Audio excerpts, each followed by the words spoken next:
ఓం శ్రీకృష్ణ జగద్గురు పరబ్రహ్మణే నమః. ఓం నమో శ్రీ వేదవ్యాసాయ నమః. ఓం మద్గురు శ్రీ పూర్ణానంద స్వామినే నమః. ఓం శుక్లాంబరధరం విష్ణుం శశివర్ణం చతుర్భుజం ప్రసన్నవదనం ధ్యాయేత్ సర్వవిఘ్నోపశాంతయే. ఓం వ్యాసాయ విష్ణురూపాయ వ్యాసరూపాయ విష్ణవే నమో వై బ్రహ్మనిధయే వాసిష్ఠాయ నమో నమః. ఓం నారాయణం నమస్కృత్య నరం చైవ నరోత్తమం దేవీం సరస్వతీం వ్యాసం తతో జయముదీరయే. శ్రీ భగవద్గీత విజ్ఞాన యోగము. అయితే మాయకు లోబడినటువంటి వారికి మాత్రమే దానిని చూస్తే, మాయను చూస్తే భయం. మాయను స్వాధీనపరుచుకున్నటువంటి వానిని పరమాత్మకు కానీ, దానిని జయించినటువంటి జ్ఞానులకు కానీ అది స్వల్పంగానే కనబడుతుంది. అందుకే ఏదైతే లేదో అదే మాయ. అయితే లేనిదే మాయ కాబట్టి దాని రహస్యం తెలిసినటువంటి వారికి కూడా అది లేనిదే అవుతుంది కదా. మహాసముద్రము భయంకరంగా కనబడినప్పటికీ కూడా గరుత్మంతునకు ఆవు అడుగంత జలములాగానే తోస్తుంది, అవలేలగా దాటివేస్తుంది. ఒక దోమకైతే అది ఆ గోష్పద జలము అంటే ఆవు అడుగంత జలము కూడా మహాసాగరంగా దోస్తుంది. ఆ ప్రకారంగానే మహాశక్తివంతమగు ఈ మాయ, ఈ ప్రకృతి జనులకు ఉల్లంఘించడానికి సాధ్యము కానట్లుగా కనబడుతూ ఉన్నప్పటికీ కూడా దానిని ఎదిరించడానికి సాధ్యము కానట్లు కనబడిన పరమాత్మకు స్వాధీనపడి అతనికి ఒక సాధనంగానే వర్తిస్తూ ఉన్నది. కాబట్టి మమ మాయ, నా యొక్క మాయ, నాకు లోబడిన మాయ అనే కదా భగవానుడు చెప్పడానికి ఇదొక కారణము. అంటే దాటడానికి కష్టసాధ్యమే, మాయను దాటడం అనేటువంటిది కష్టమే, కానీ అసాధ్యం కాదు. మనస్సును జయించలేని వారు, ఇంద్రియాలకు దాసులైన వారు ఈ యొక్క శబ్దాది విషయాలు, శబ్దస్పర్శ రూపరసగంధాలు అనేటువంటి విషయాలను కోరేటువంటి వారు మనుషులు మాత్రమే మాయను దాటలేరు. ఆత్మజ్ఞానపరాయణులు, దైవమునందు తత్పరత కలిగిన వారు, భక్తి వైరాగ్యము మొదలైనటువంటి సాధనలు చేసేటువంటి వారు కూడా దాటివేస్తారు. ఈ విషయమే కదా భగవానుడు చెప్తూ ఉన్నారు. ఈ ప్రకారంగా మాయ యొక్క భయంకరమైన స్వరూపాన్ని అనేటువంటిది తెలుసుకున్నాం. అంత మాత్రము చేత ఎవ్వరూ కూడా భయపడవలసిన అవసరం లేదు. సముద్రం విశాలమైనా కూడా దాటడానికి కష్టమే అయినా ఒక చిన్న ఓడను సంపాదిస్తే సముద్రాన్ని అవలీలగా దాటివేయవచ్చు. అలాగే భయంకరమైన మాయా సముద్రాన్ని దాటడానికి కూడా భగవానుడు మనకి ఎటువంటిది అంటే భక్తి, భగవదాశ్రయము, భగవత్ శరణాగతి, ఆత్మచింతన, నన్ను శరణు పొందేటువంటి వారికి ఈ భయంకరమైన మాయను సులభంగా దాటివేయగలుగుతారు అని పరమాత్మ మన పట్ల ఉన్న కరుణతో తెలియజేశారు కదా. అంటే విశ్వేశుని యొక్క ఆ పాదాంబుజాలు అనబడే దీర్ఘమైనటువంటి నౌక చేత అపార సంసార సముద్రాన్ని దాటివేయవచ్చు అని మనకి శ్రీ శంకరులు కూడా, ఆ శంకరాచార్యులు వారు కూడా తెలిపి ఉన్నారు. అదే లేకపోతే దానిని దాటడం అసాధ్యమే అవుతూ ఉంది. ఏ ఇతరమైన ఉపాయము కూడా అక్కడ పనికిరాదు. భగవంతుని యొక్క చరణాగతియే ఏకైకమైనటువంటి మార్గము. మాయను జయించాలి అన్నా, లేదు మాయను దాటివేయాలన్నా దానిని స్వాధీనపరుచుకునేటువంటి వారి యొక్క పాదాలనే ఆశ్రయించాలి. ఎందుకు? దానిని జయించే మార్గం, దాటివేసే మార్గం స్వాధీనం చేసుకున్నటువంటి వారికి మాత్రమే తెలుస్తుంది. దానిని వశం చేసుకున్నటువంటి వాడు సాక్షాత్తు పరమాత్మయే కదా. కాబట్టి వారినే శరణు పొందాలి. అదే మనకి కొన్ని భవనాల యందు కాపలా కుక్క ఉంటుంది, అది అవన్నీ లోపలికి రానీదు. కానీ యజమానిని మంచి చేసుకున్నట్లయితే ఆ యజమాని ప్రక్కన వచ్చేటువంటి వారికి అది లొంగిపోయే ఉంటుంది. అట్లాగే ఆ మాయ కూడా భగవంతుణ్ణి ఆశ్రయించిన వారికి దారిస్తుంది. అలాగే జీవించి ఉండగానే ముక్తత్వాన్ని చెందినటువంటి మహనీయులు కూడా భగవంతుని యొక్క ఆశ్రయము చేతనే మాయను దాటివేసి ఉంటారు కదా. కాబట్టి అటువంటి వారి సేవ కూడా ముముక్షువులకి ఎంతో ఉపకారం చేస్తూ ఉంది. అని చెబుతూ, అంతేకాదు తరంతితే అంటే నన్ను ఆశ్రయించినటువంటి వారు మాయను తప్పకుండా దాటివేస్తారు అని కదా భగవానుడు విస్పష్టంగా తెలియజేశారు. అంటే ప్రాపంచక సంబంధమైనటువంటి ప్రాపంచక మనుషులను కూడా శరణం పొందడం వలన పరమార్థ లక్ష్యమేమో ఏనాటికి కూడా చేకూరదు.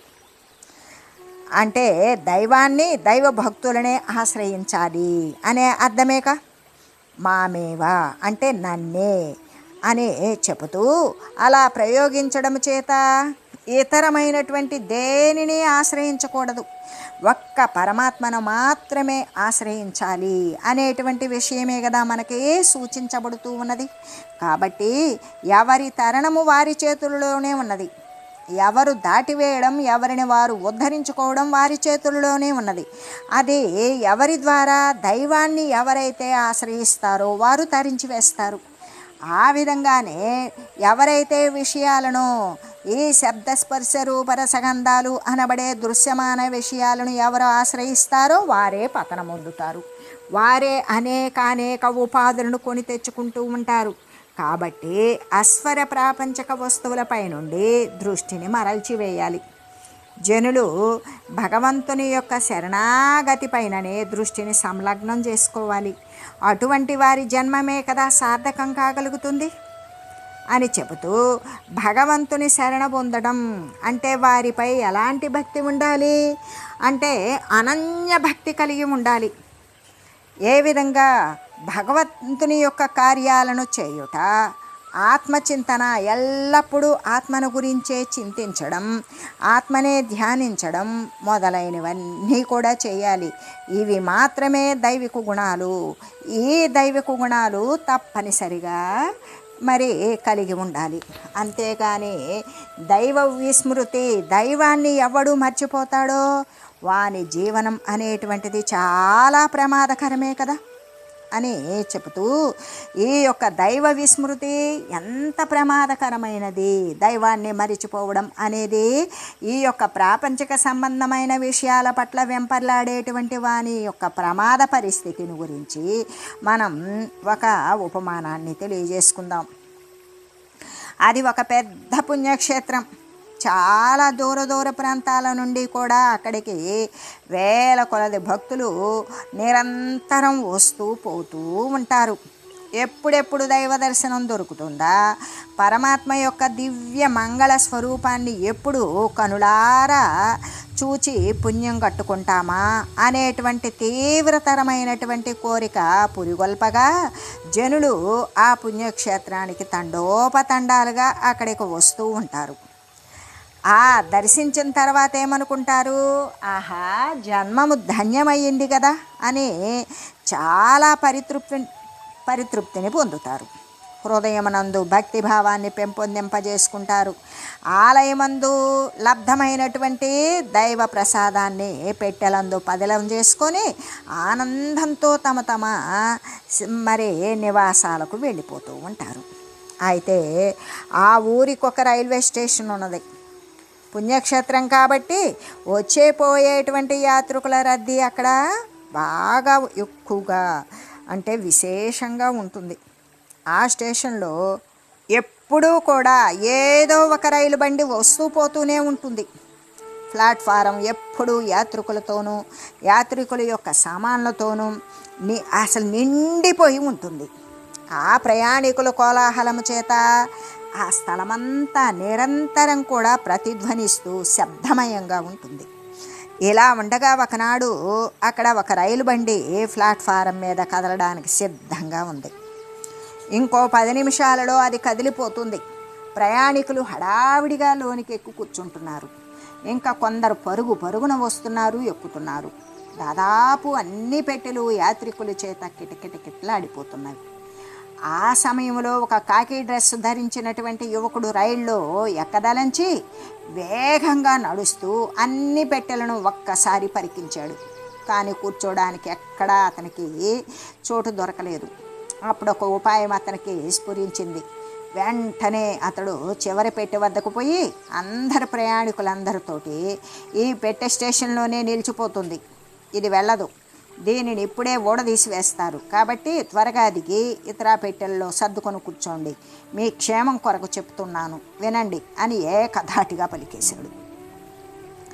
అతడు కాకి డ్రెస్ వేసుకొని ఉన్నాడు.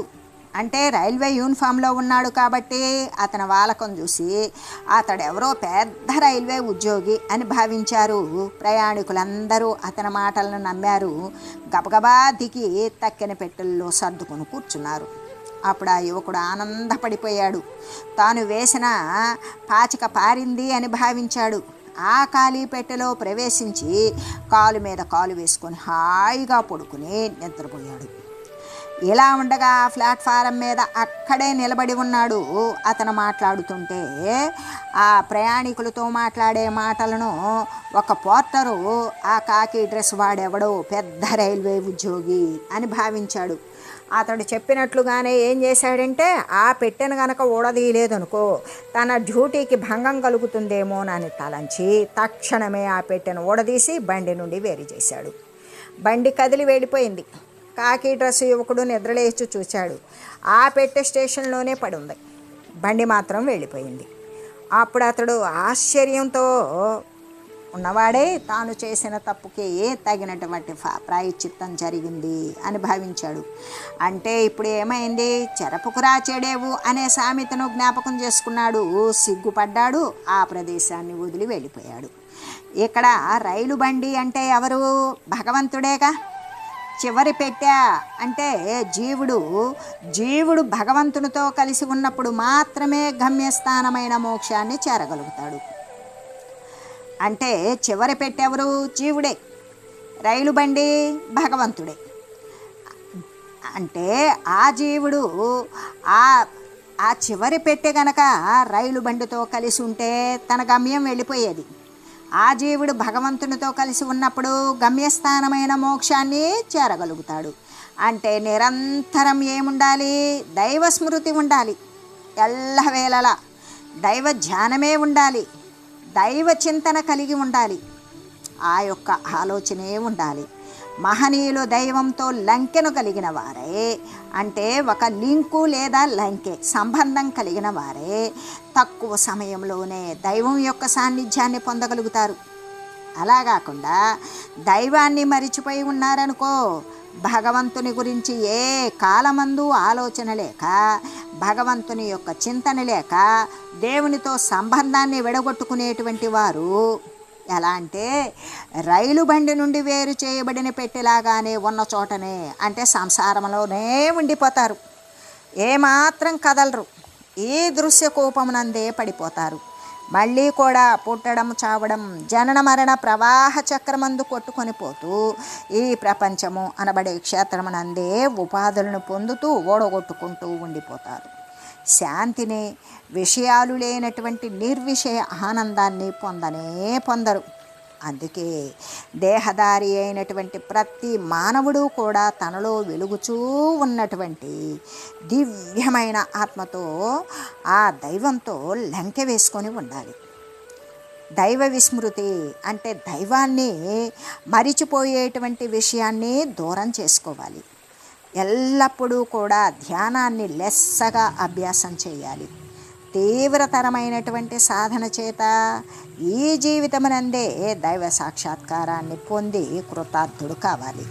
నిరంతరము కూడా దైవ స్మృతి కలిగి ఉండడం అభ్యాసం చేసి ధన్యుడు కావాలి. కానీ దైవ విస్మృతి అంటే దైవాన్ని మరిచి దూరంగా ఉంటూ దైవం యొక్క చింతనే లేకుండా ఉండడం మహాప్రమాదకరము అనేటువంటి విషయాన్ని ప్రతి ఒక్కరము కూడా జ్ఞప్తి యందు ఉంచుకోవాలి కదా. ఎల్లవేళలా కూడా ఇతరమైనటువంటి ఏవ లేకుండా భగవంతుణ్ణి శరణ పొందడం అంటే వారిపై ఇతరమైన యావ లేకుండా అనన్యమైన భక్తి కలిగి ఉండాలి. భగవంతుని యొక్క కార్యాలను శ్రద్ధతో, ఆసక్తితో చేయాలి. ఆత్మను ఎల్లవేళలా చింతించాలి. ఆత్మను ధ్యానం చేయాలి. ఇటువంటివన్నీ కూడా దైవిక గుణాలు. ఈ దైవిక గుణాలు కలిగి ఉండడమే కదా మోక్షము. కాబట్టి ఇక్కడ మాయా అనేటువంటిది దైవికమైనది, అలౌకికమైన సామర్థ్యము కలిగినది, 3 గుణాలతో కూడి ఉన్నది, భగవంతునికి స్వాధీనపడి ఉన్నది, దాటడానికి కష్టసాధ్యమైనటువంటిదే మాయ. అయితే అటువంటి భయంకరమైనటువంటి మాయను దాటడానికి భగవంతుని శరణ పొందవచ్చు, భగవంతుణ్ణి ఆశ్రయించవచ్చు. ఆ మాయా సముద్రాన్ని అవలీలగా దాటివేయగలుగుతారు. తక్కినటువంటి వారైతే దాటలేరు కదా అని చెబుతూ, అయినప్పటికీ కూడా కొందరు భగవానుని ఎందుకు శరణం పొందడం లేదో ఆ కారణాన్ని గురించి తెలియజేస్తూ, నామాం దుష్కృతినో మూఢాః ప్రపద్యంత్యేన్నరాధమాః మాయయా పహృత జ్ఞాన ఆసురం భావమాశ్రితాః. పాపము చేసేటువంటి వారు, మూర్ఖతతో ఉండేటువంటి వారు, ఈ మాయ చేత అపహరింపబడినటువంటి జ్ఞానం కలిగిన వారు, రాక్షస స్వభావము అంటే ఆసురికమైనటువంటి గుణాలను ఆశ్రయించేటువంటి వారు అగు మనుజులు అధములే కదా. అటువంటి అధములు నన్ను పొందడం లేదు అంటే నన్ను వారు ఆశ్రయించలేరు కూడా అని చెబుతూ, అంటే భగవంతుని శరణు పొందువారు మాయను దాటివేస్తారు అనే కదా ముందు చెప్పింది. అయితే మరి భగవంతుణ్ణి అందరూ కూడా శరణు పొందేస్తారా? భగవంతుణ్ణి ప్రతి ఒక్కరూ ఆశ్రయిస్తారా అంటే కాదు. ఎందుకంటే పాపులైన వారికి భగవంతుని ఆశ్రయం అంత ఆసక్తి ఉండదు. మూఢులైనటువంటి వారు భగవతత్వాన్ని గురించి ఆలోచన చేయరు. మాయ చేత వారి యొక్క తెలివి అపహరింపబడినటువంటి వారు కూడా పరమాత్మతత్వాన్ని గురించి కించిత్తైనా ఆలోచించరు. ఆ అసుర స్వభావం కలిగినటువంటి వారు అధములు తప్ప ఇక వారు ఏం చేస్తారు? ఎటువంటి పరమాత్మతత్వం మీద కూడా దృష్టి లేక ప్రాపంచక సంబంధమైన విషయాల పట్లనే ఆశ్రయించుకొని దాని అందే సుఖదుఖాలను పొందుతూ దాని ఆశ్రయభూతమైనటువంటి శారీరకమైనటువంటి పరంపరలు, అనేక దేహ పరంపరను కొని తెచ్చుకుంటారు.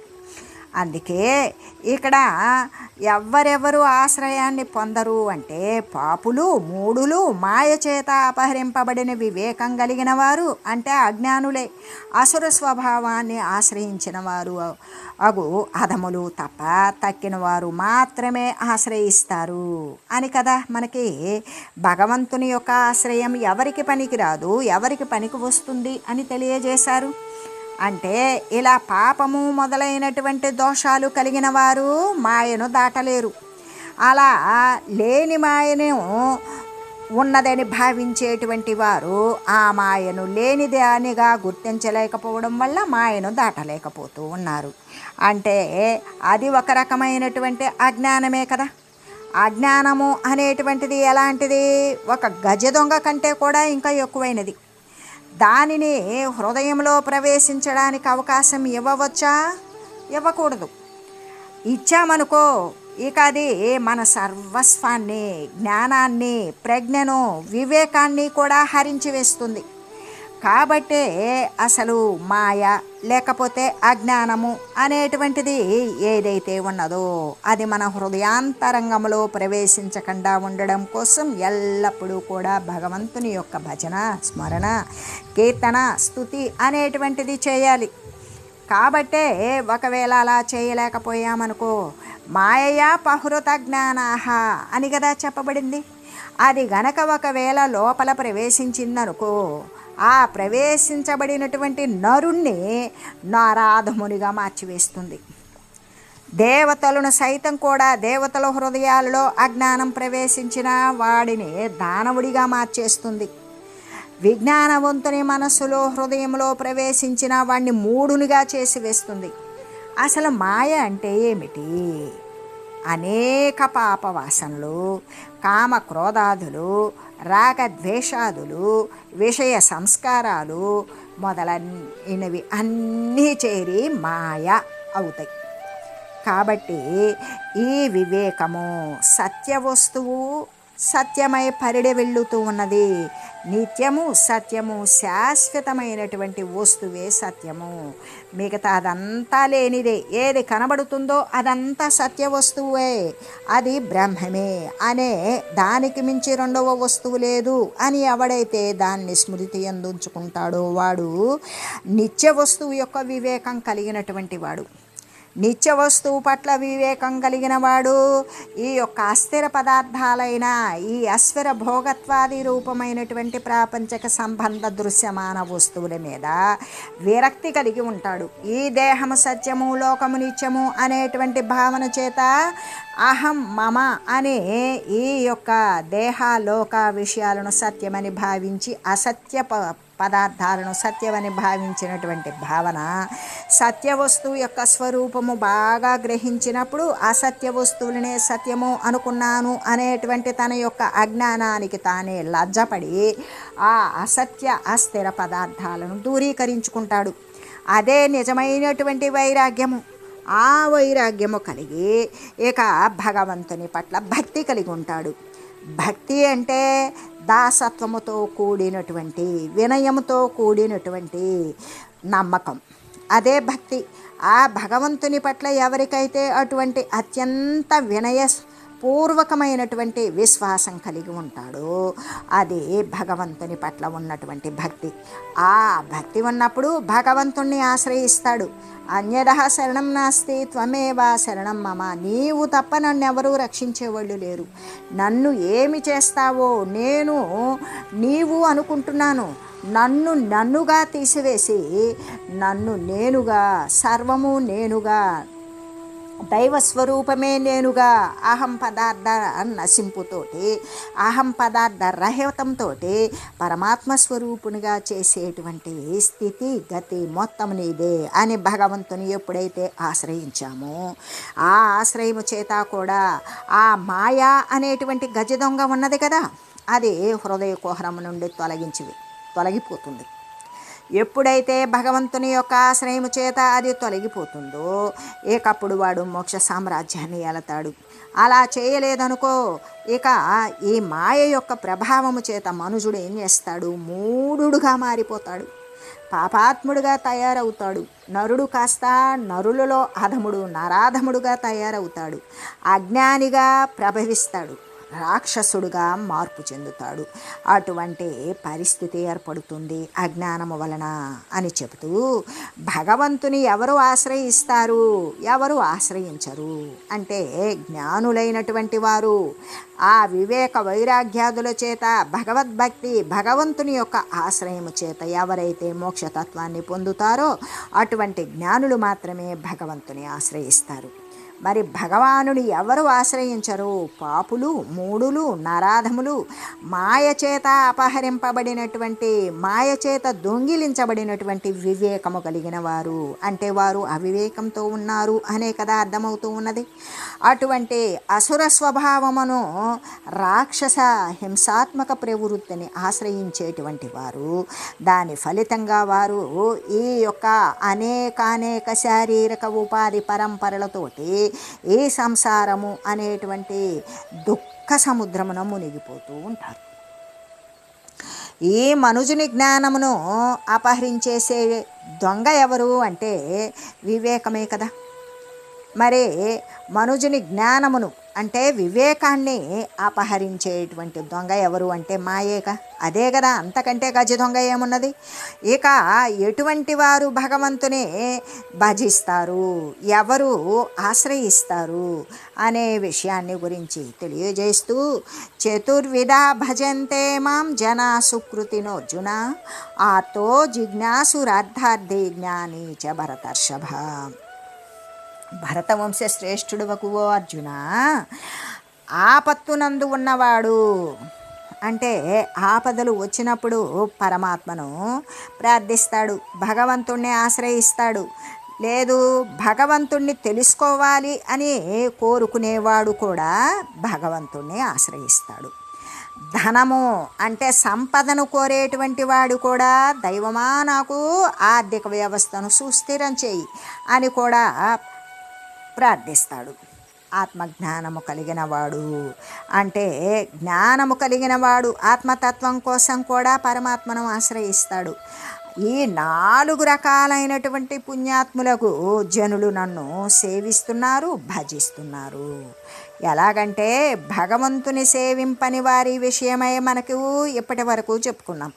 ఇంకా సేవించేటువంటి వారి గురించి ఇక్కడ తెలియజేస్తూ ఉన్నారు పరమాత్మ. వాళ్ళు 4 రకాల వాళ్ళు ఉన్నారు. ఆర్తుడు, జిజ్ఞాసువు, ధనార్థి, జ్ఞాని అనే 4 రకాలైనటువంటి వారు కూడా పరమాత్మను ఆశ్రయిస్తారు అని కదా ఇక్కడ చెప్పబడింది. వీరందరూ కూడా ఏదో ఒక విధంగా భగవంతుణ్ణి స్మరిస్తూనే ఉన్నారు. అంటే ఇప్పుడు ఆర్తి కోసమైనా భగవంతుణ్ణి స్మరిస్తున్నారు, జ్ఞానం కోసమైనా భగవంతుణ్ణి స్మరిస్తున్నారు, భగవంతుని గురించి తెలుసుకోవాలన్నా. ఇక అంతేకాదు, ధనాన్ని సంపాదించాలన్నా, సంపదలు కావాలని భగవంతుణ్ణి స్మరిస్తూ ఉన్నారు, జ్ఞానం కోసం కూడా భగవంతుణ్ణి స్మరిస్తూ ఉన్నారు. అయితే వీరంతా కూడా ఏదో ఒక విధంగా కూడా భగవంతుణ్ణి స్మరిస్తూ ఉన్నారు కదా. కాబట్టి వారందరూ కూడా పుణ్యాత్ములే. ముందు కోరిక ఏదన్నా కానీ వాళ్ళ యొక్క క్రియ ఏమై ఉన్నది? భగవంతుని యొక్క స్మరణే అయి ఉన్నది. అందుకని వారందరూ కూడా పుణ్యాత్ములే అని కదా చెప్పబడింది. అయితే ఏ కారణము చేత ప్రేరణ చేయబడి వారు పరమాత్మను సేవిస్తూ ఉన్నారో దాని యొక్క తారతమ్యము చేతనే వారిలో భేదం అనేటువంటిది ఏర్పడింది. కానీ మరి అందరూ కూడా భగవంతుణ్ణి ఏ ఏ కారణాలతో చేత ప్రేరితులై వారు పరమాత్మని సేవిస్తున్నారో తరువాత సంగతి. కానీ దాని యొక్క వ్యత్యాసము చేతనే వారిలో అనేక భేదాలు ఏర్పడినవి. కానీ వాళ్ళు 4 కూడా ఆర్తుడు, జిజ్ఞాసి, ధనార్థి, జ్ఞాని 4 కూడా పుణ్యాత్ములే. వారు 4 కూడా పరమాత్మని, భగవంతుణ్ణి స్మరిస్తూనే ఉన్నారు అని తెలియజేస్తూ ఓం మంగళం పావన గీతామాత జయ మంగళం భక్తజనావని బంధ విమోచని భవభయహారిణి భవ్యదాయిని మంగళం. ఓం మంగళం శ్రీ కురుక్షేత్ర రణక్షోణి విహారిణే పార్థసారథి రూపాయ గీతాచార్యాయ మంగళం. ఓం మంగళం మహత్.